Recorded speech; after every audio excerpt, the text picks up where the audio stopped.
जो एनसीईआरटी का science bridge है उसका हम लोग एक्टिविटी पूरा करने जा रहे हैं 3.2। हम लोगों का जो चैप्टर्स होगा, थीम होगा, वो क्या है, मेटल और नॉन मेटल है।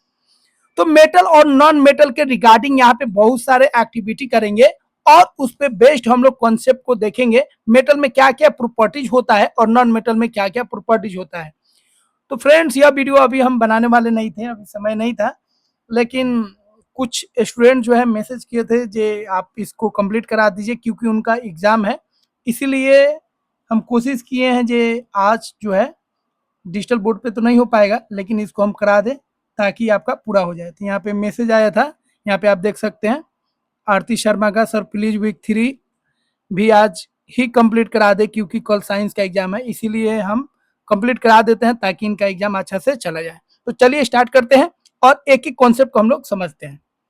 तो देखिए, सबसे पहले हम लोग इंट्रोडक्शन में देखेंगे मेटल्स। यहाँ पे हम लोग मेटल्स और नॉन मेटल्स का बात करेंगे। तो अगर हम बात करेंगे एलिमेंट का, हम लोगों को यहाँ पे बात करना है एलिमेंट के रिगार्डिंग। और एलिमेंट जो होता है दो तरह का होता है, एक मेटल होता है और एक नॉन मेटल होता है। और ये मेटल और नॉन मेटल का बहुत ज्यादा हम लोग यूज करते हैं डेली लाइफ में भी। तो materials like iron, aluminium, copper are familiar and widely used. तो जो आयरन है, एल्युमिनियम है, कॉपर है, ये बहुत ही फैमिलियर है क्योंकि इसका हम लोग बहुत ज्यादा यूज करते हैं। Based on their physical and chemical properties all elements are classified as metals और नॉन मेटल्स। तो एलिमेंट के अगर फिजिकल और केमिकल प्रॉपर्टीज के आधार पे अगर हम बात करेंगे तो एलिमेंट को दो ग्रुप में, दो क्लासिफिकेशन हम लोग करते हैं, एक मेटल और एक non metal. The classification helps in understanding their application in daily life. और यह क्लासिफिकेशन हमें समझने में मदद करता है कि मेटल का कैसे हम यूज कर सकते हैं और नॉन मेटल का हम कैसे यूज कर सकते हैं, कैसे उसका एप्लीकेशन कर सकते हैं डेली लाइफ में। तो चलिए एक एक प्रॉपर्टीज को हम लोग समझते हैं। तो देखिए, कुछ प्रॉपर्टीज हम लोग यहाँ पे बात करेंगे, फिजिकल प्रॉपर्टीज का बात करेंगे। जैसे मेटल में जो फिजिकल प्रॉपर्टीज है उसको देखेंगे, वही नॉन मेटल में देखेंगे और दोनों को कंपेयर करेंगे। जैसे एलिमेंट जो होगा वो हार्ड है कि सॉफ्ट है, वो डक्टाइल है कि डक्टाइल नहीं है, मेलेबल है कि क्या है, ये सारे प्रॉपर्टीज को हम लोग देखेंगे। गुड कंडक्टर है कि बैड कंडक्टर है। तो यहाँ पे पहले हम लोग देखेंगे हार्डनेस को देखेंगे और उसका अपीयरेंस को देखेंगे, जैसे शाइनी सरफेस है कि नहीं, कि डल सरफेस है। तो देखिए, बहुत सारे यहाँ पे ऑब्जेक्ट लिए हम लोग, आयरन लिए हैं, कोल लिए हैं, सल्फर लिए हैं, अल्युमिनियम लिए हैं, कॉपर लिए हैं। तो अगर आयरन का आप सरफेस को देखिएगा तो यहाँ पे क्या होगा, शाइनिंग सरफेस होगा और यह हार्ड होगा।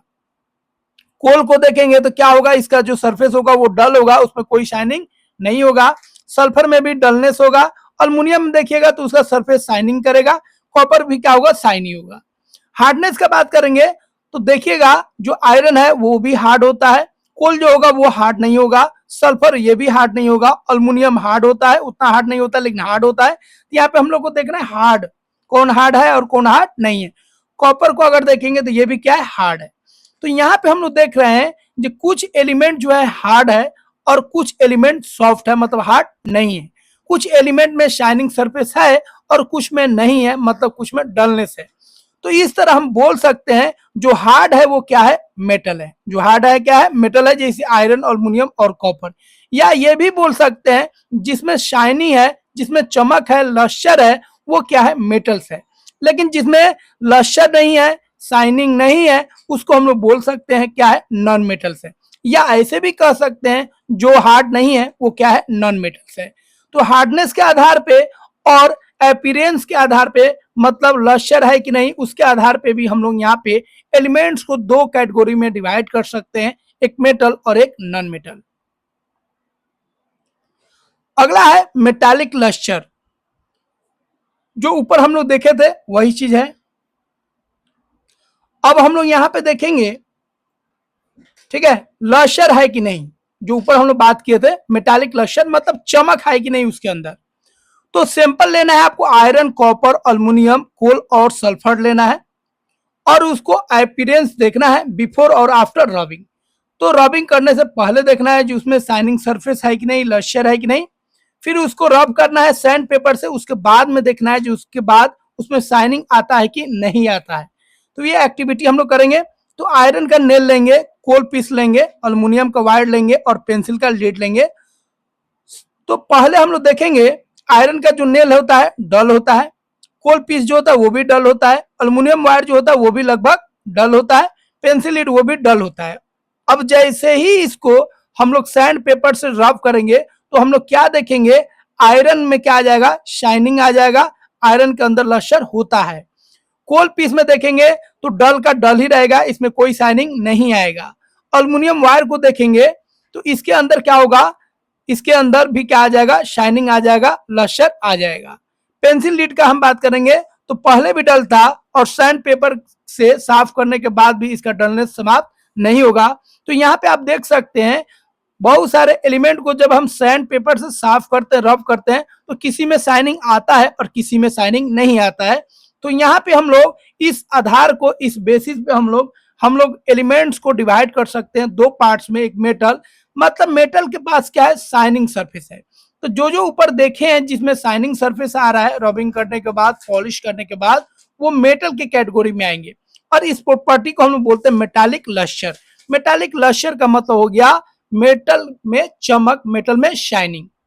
नॉन मेटल का बात करेंगे, जैसे कोल हो गया, सल्फर हो गया, इस सब में देखेंगे इस सब में कोई शाइनिंग नहीं होता है।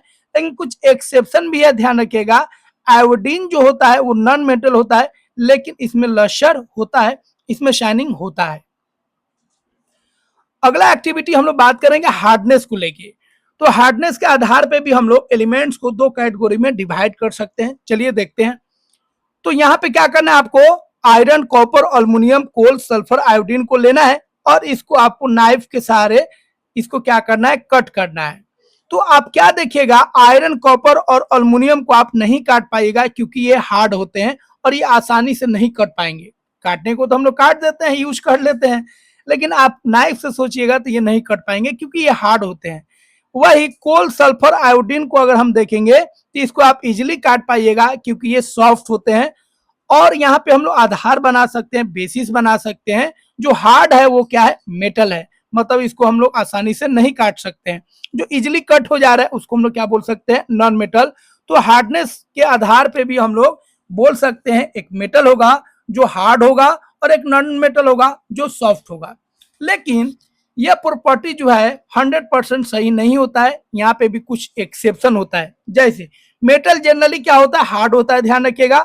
लेकिन अगर हम मरकरी का बात करेंगे तो ये लिक्विड होता है, ये आपका सॉलिड स्टेट में नहीं होता है, ठीक है।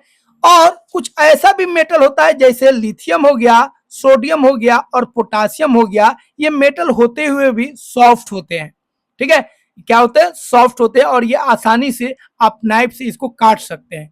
तो यहाँ पे एक क्वेश्चन आपके मन में आ सकता है, जे अगर हम तो बोल रहे थे भैया नॉन मेटल सॉफ्ट होता है, तो ये भी तो सॉफ्ट है, तो क्यों हम इसको नॉन मेटल नहीं बोल रहे हैं। तो देखिए, मेटल और नॉन मेटल केवल आप फिजिकल प्रॉपर्टीज के आधार पे नहीं कह सकते हैं, केमिकल प्रॉपर्टीज बहुत मेन होता है, जो अगले हम लोग देखेंगे अगले पार्ट में। तो केमिकल प्रॉपर्टीज के आधार पे हम लोग देखते हैं मेटल कौन है और नॉन मेटल कौन है। फिर उसके बाद हम लोग फिजिकल प्रॉपर्टीज को क्या करते हैं, कंपेयर करते हैं। तो फिजिकल प्रॉपर्टीज आपको दिखता है, लेकिन केमिकल प्रॉपर्टीज ही मेन होता है जो मेटल और नॉन मेटल को अलग करता है। तो ये मेटल होते हैं फिर भी ये सॉफ्ट होते हैं और इसको आसानी से हम लोग चाकू से काट सकते हैं। अगला है मेलेबिलिटी। मेलेबिलिटी क्या होता है, पहले इसको समझ लीजिए। देखिए, मेलेबिलिटी का मतलब होता है थिन शीट में बदलना। तो कोई सब्सटेंस अगर थिन शीट में बदल जा रहा है तो इस प्रॉपर्टी को हम लोग बोलते हैं मेलेबिलिटी बोलते हैं, ठीक है। तो अब हम लोग कुछ मेटल लेंगे, कुछ नॉन मेटल लेंगे। जैसे कुछ सब्सटेंस हम लोग ले लेते हैं, आयरन का नेल ले लेते हैं, कोल पीस ले लेते हैं, अल्युमिनियम वायर ले लेते हैं, सल्फर का लंप ले लेते हैं। तो ये सारे एलिमेंट्स को हम लोग ले लेते हैं और चेक करते हैं, ठीक है। इस पे हथौड़ी करेंगे, मतलब हैमरिंग करेंगे, हथौड़ी मारेंगे और देखेंगे ये चपटा हो पा रहा है कि नहीं हो पा रहा है या टूट जा रहा है। आयरन नेल ले लिए और इसको जैसे ही हम हैमरिंग करेंगे तो ये क्या हो गया, फ्लैटन कर गया, ठीक है, चपटा हो गया। कोल पीस को बात करेंगे तो ये चपटा नहीं हो पाया, ब्रेक कर गया। अल्युमिनियम वायर की बात करेंगे तो ये भी फ्लैट कर गया। और सल्फर को अगर हम देखेंगे, इस पे ब्रेकिंग करेंगे तो ये भी आपका क्या हुआ, फ्लैटन नहीं हो पाया, चपटा नहीं हो पाया, ब्रेक कर गया। तो रियली यहाँ पे मतलब एनसीईआरटी का ये जो आपका ब्रिज कोर्स है वाकई बहुत शानदार बनाया है, क्योंकि यहाँ पे आपको हर एक पॉइंट्स को एक्टिविटी के द्वारा समझना है। और न्यू एनसीईआरटी जो है फ्रेंड्स वाकई बहुत बेस्ट है, क्योंकि यहाँ पे हर एक चीज को आपको एक्टिविटी के द्वारा समझाया गया है। पहले आपको एक्टिविटी को समझना है, फिर उसके बाद उसके कॉन्सेप्ट को समझना है। तो वाकई एनसीईआरटी ने बहुत ही बेहतरीन तरीके से बुक्स को अपडेट किया है, और आई होप जैसे ही एनसीईआरटी का सिलेबस आएगा, न्यू वाला सिलेबस बुक आ जाएगा, वैसे ही हम आपके लिए स्पेशल क्लास डेली रखेंगे और डेली आपको कुछ ना कुछ कॉन्सेप्ट समझाएंगे। तो यहाँ पे आप देख सकते हैं, जिस एलिमेंट को हैमरिंग करने पर, बीटिंग करने पर फ्लैटन हो गया, मतलब वो मेलिएबल है। मेलिएबल मतलब थिन शीट में बदल जाएगा, ठीक है। वही कोल पीस को देख लीजिए, इसको अगर हैमरिंग करते हैं, बीट करते हैं तो ये ब्रेक कर जाता है। उसी तरह अल्युमिनियम वायर को अगर बीटिंग करेंगे तो क्या होगा, ये फ्लैट हो जाएगा। वही सल्फर की बात करेंगे तो यह जो होगा, जैसे ही इसको हैमरिंग करेंगे, बीट करेंगे, तो ये थिन शीट में नहीं बदलेगा, ये ब्रेक कर जाएगा, मतलब ये मेलेबल नहीं होगा। तो जो एलिमेंट को हैमरिंग करेंगे, बीटिंग करेंगे, थिन शीट में बदल जाएगा, तो उसको मेलेबल बोलेंगे, मतलब मेलेबल है। और जो नहीं कर पाएगा उसको बोलेंगे मेलेबल नहीं है। तो यहाँ पे हम लोग देख सकते हैं, जो थिन शीट में बदल रहा है, मतलब जो मेलेबल है वो क्या है, मेटल है। लेकिन जो मेलेबल नहीं है, जो थिन शीट में नहीं बदल पा रहा है, हैमरिंग करने पे, बीटिंग करने पे वो छोटे छोटे पीस में टूट जा रहा है, वो क्या है, नॉन मेटल है। तो मेलेबिलिटी क्या है, प्रॉपर्टीज हो गया सब्सटेंस का। That means the ability of a substance to be beaten into thin sheet is called malleability. अगला है डक्टिलिटी। देखिए डक्टिलिटी का मतलब होता है थिन वायर में बदलना। तो अगर कोई एलिमेंट वायर में बदलता है, मतलब वो डक्टाइल है। तो डक्टाइल का मतलब हो गया थिन वायर में बदलना, और मेलेबल का मतलब हो गया थिन शीट में बदलना। तो अगर हम कॉपर और एल्युमिनियम को देखेंगे तो इसको हम लोग वायर में बदल सकते हैं, और इसका यूज भी घर में जो हम लोग का वायर यूज होता है वो कॉपर होता है और एल्युमिनियम का हम लोग यूज करते हैं। दैट मीन्स कॉपर और एल्युमिनियम जो है ये डक्टाइल होता है। लेकिन कोल और नॉन मेटल का बात करेंगे, जैसे कोल हो गया, सल्फर हो गया, इसको हम लोग वायर में नहीं बदल सकते, मतलब नॉन डक्टाइल होते हैं। तो यहाँ से एक कॉन्सेप्ट हम लोग के पास आ गया, जो मेटल होते हैं वो क्या होते हैं, डक्टाइल होते हैं। लेकिन जो मेटल नहीं होते हैं, नॉन मेटल होते हैं, वो क्या होते हैं, जनरली नॉन डक्टाइल होते हैं। तो डक्टिलिटी समझ गए, एलिमेंट का वह प्रॉपर्टी जिससे वो थिन वायर में बदल सकता है, that property is called ductility. तो ये मेटल के लिए होगा, नॉन मेटल तो डक्टाइल होता ही नहीं है। तो ऐसे भी आप बोल सकते हैं, the property by which a metal can be drone into thin wires is called ductility. Gold का अगर हम बात करेंगे तो गोल्ड एक लौता ऐसा मेटल होता है जो सबसे अधिक, यहाँ पे अगर गोल्ड का बात करेंगे तो गोल्ड जो होता है सबसे मोस्ट डक्टाइल मेटल होता है, और आप 1 ग्राम गोल्ड को आप 2 किलोमीटर लंबे वायर में बदल सकते हैं। सोनोरिटी, सोनोरिटी का मतलब होता है प्रोड्यूसिंग साउंड, प्रोड्यूसिंग साउंड। तो कोई एलिमेंट जो है साउंड प्रोड्यूस कर रहा है कि नहीं कर रहा है, इसके आधार पे भी हम लोग एलिमेंट को 2 कैटेगरी में बांट सकते हैं, मतलब मेटल और नॉन मेटल में हम लोग बांट सकते हैं। तो अगर आप आयरन को, कॉपर को अगर ऊपर से नीचे गिराते हैं तो आप देखिएगा वो आवाज करेगा, ठीक है, साउंड प्रोड्यूस करेगा। लेकिन आप कोल को, सल्फर को, ये सब को अगर ऊपर से नीचे गिराते हैं तो वो साउंड प्रोड्यूस नहीं करेगा। इसका मतलब यहाँ पे क्लियर है, मेटल जो होते हैं वो साउंड प्रोड्यूस करते हैं, लेकिन जो नॉन मेटल होते हैं वो साउंड प्रोड्यूस नहीं करते, उनमें कम साउंड होता है। साउंड तो होगा लेकिन उतना साउंड नहीं होगा, डल साउंड होगा, हाई साउंड नहीं होगा। तो यहाँ पे हम लोग कह सकते हैं मेटल जो होते हैं सोनरस होते हैं, मतलब साउंड प्रोड्यूस करते हैं। लेकिन जो नॉन मेटल होते हैं वो नॉन सोनरस होते हैं, मतलब साउंड प्रोड्यूस नहीं करते हैं। तो सोनोरिटी एक प्रॉपर्टी हो गया एलिमेंट्स का, इसका मतलब होता है साउंड प्रोड्यूस करना। The property of producing a ringing sound when struck या व्हेन हैमरिंग, ठीक है। तो वह प्रॉपर्टी जिससे कोई एलिमेंट, कोई सब्सटेंस साउंड प्रोड्यूस करता है जब वो किसी चीज से टकराता है, तो इस प्रॉपर्टी को सोनोरिटी बोलते हैं। अगला है थर्मल कंडक्टिविटी। थर्मल कंडक्टिविटी का मतलब हो गया किसी एलिमेंट से जो हीट है वो पास करेगा कि नहीं करेगा। तो अगर हीट पास करेगा इसका मतलब है वो हीट का गुड कंडक्टर होगा, और हीट पास नहीं करेगा उस एलिमेंट को हम लोग क्या बोलेंगे, हीट का बैड कंडक्टर।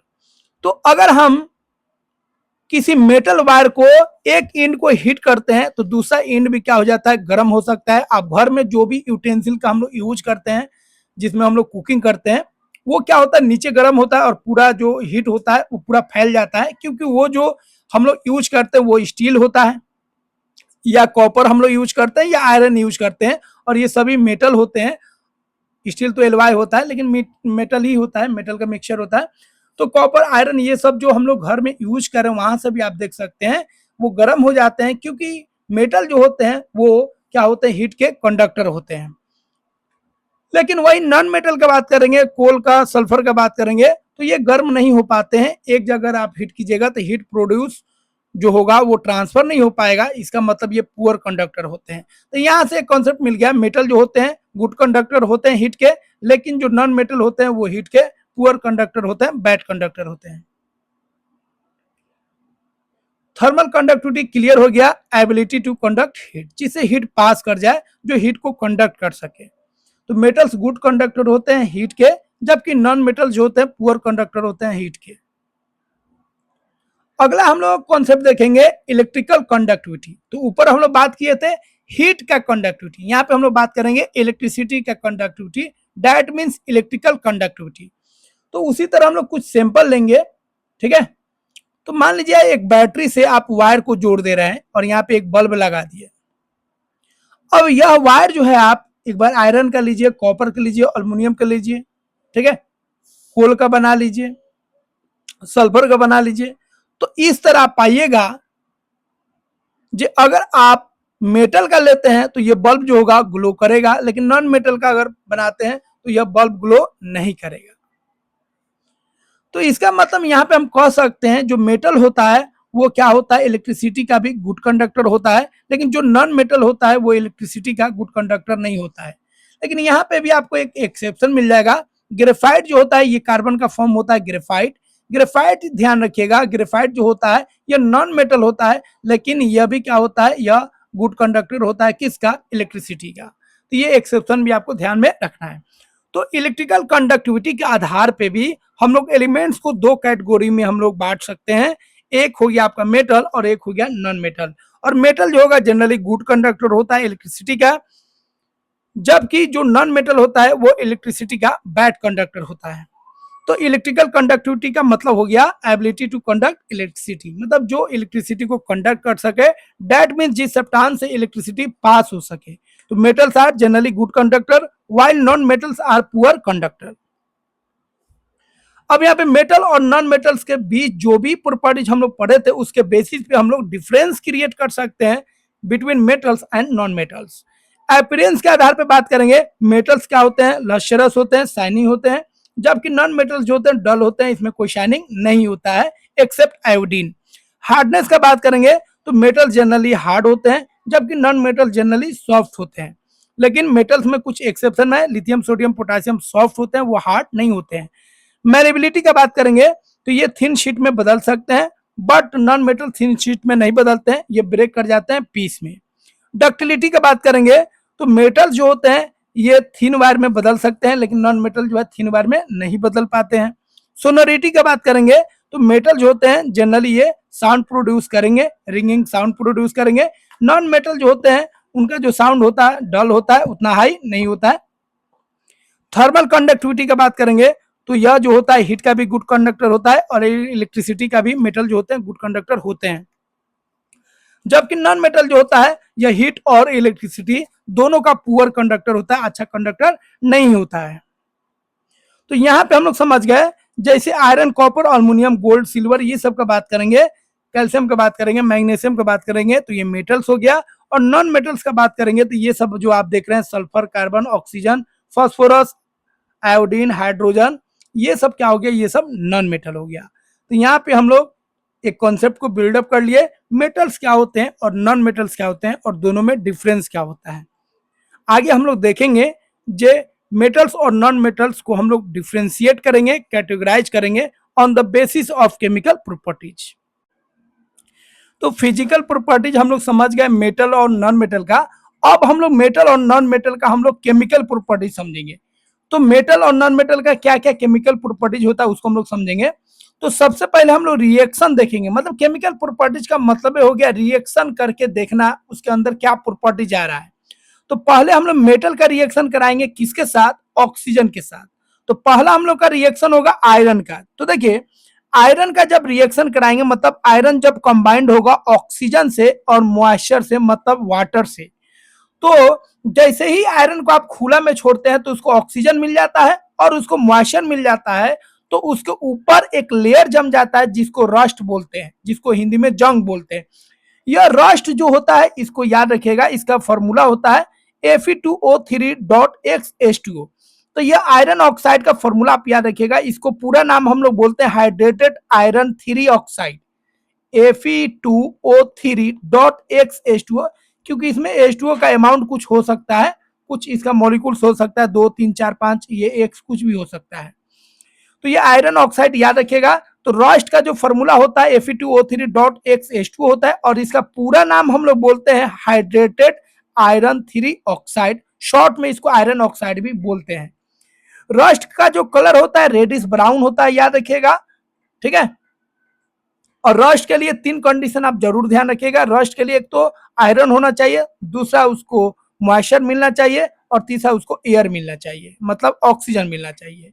उसी तरह मैग्नीशियम को जब हम जलाते हैं, मतलब मैग्नीशियम को जब ऑक्सीजन के प्रेजेंस में जलाते हैं, बर्निंग करते हैं, तो यहाँ पे क्या बनता है, मैग्नीशियम ऑक्साइड बनता है। तो मैग्नीशियम रिबन के फॉर्म में पाया जाता है, याद रखिएगा, किसके फॉर्म में, रिबन के फॉर्म में पाया जाता है, ठीक है। इस तरह का रिबन होता है और इसको जब जलाते हैं तो एक पाउडर बनता है जिसको हम लोग मैग्नीशियम ऑक्साइड बोलते हैं। अब यह जलता है तो बहुत ही ब्राइट फ्लेम होता है, बहुत ही चमकदार फ्लेम होता है, ध्यान रखिएगा। और जो पाउडर बनता है वो व्हाइट होता है, इसीलिए इसको व्हाइट अस बोलते हैं। अस मतलब हो गया आपका पाउडर, क्या हो गया, पाउडर। और ये व्हाइट अस क्या है, ये मैग्नीशियम ऑक्साइड होता है।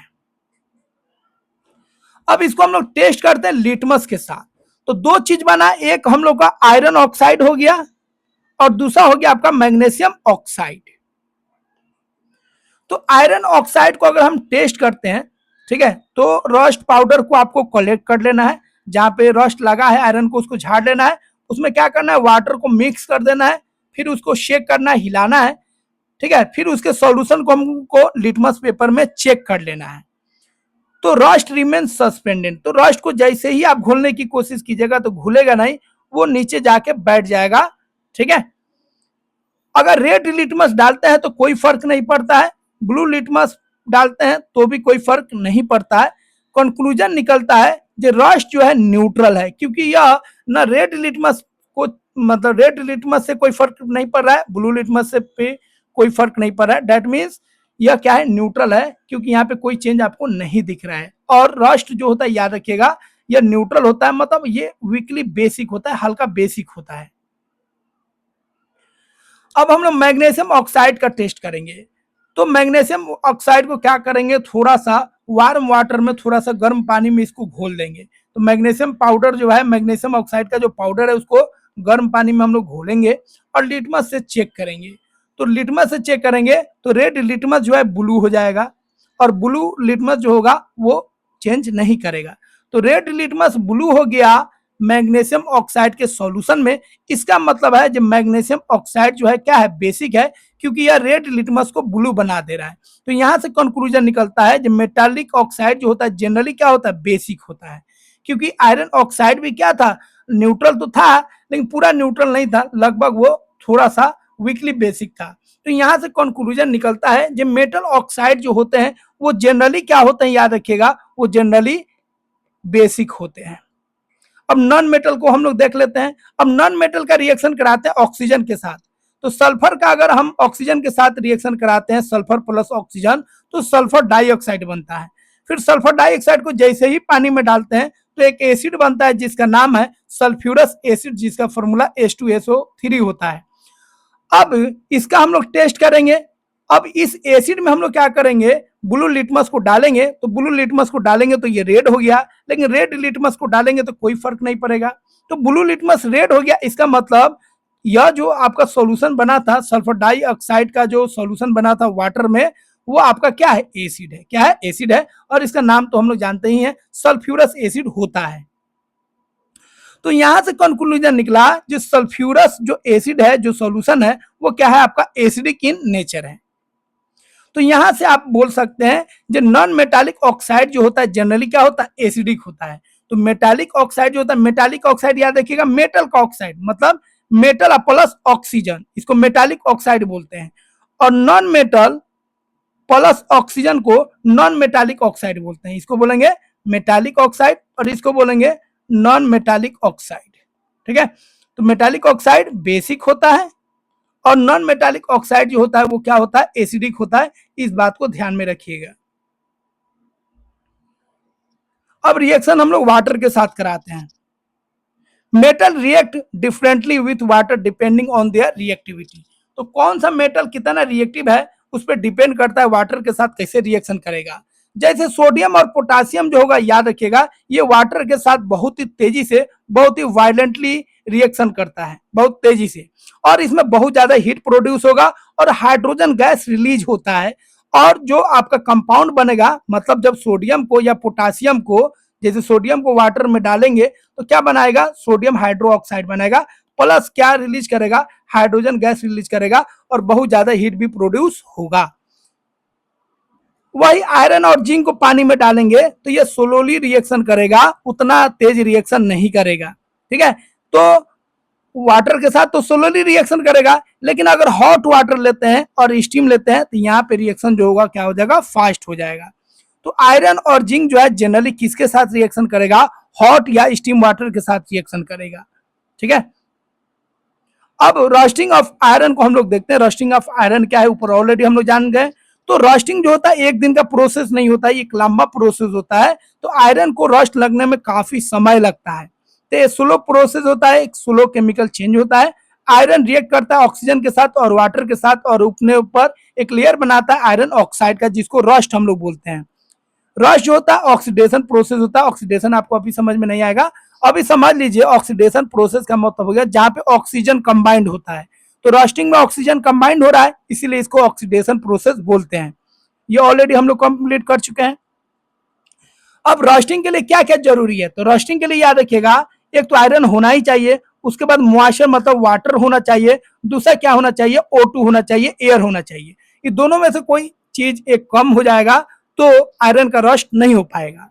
तो यहाँ पे एक एक्सपेरिमेंट करते हैं, 3 नेल लेते हैं हम लोग अलग अलग कंडीशन में। नेल 1 पे हम लोग क्या करते हैं, ग्रीस या ऑयल को लगा देते हैं, मतलब उसको मॉइस्चर नहीं देना, इस लगा देंगे तो मॉइस्चर और एयर के कांटेक्ट में यह नहीं आ पाएगा।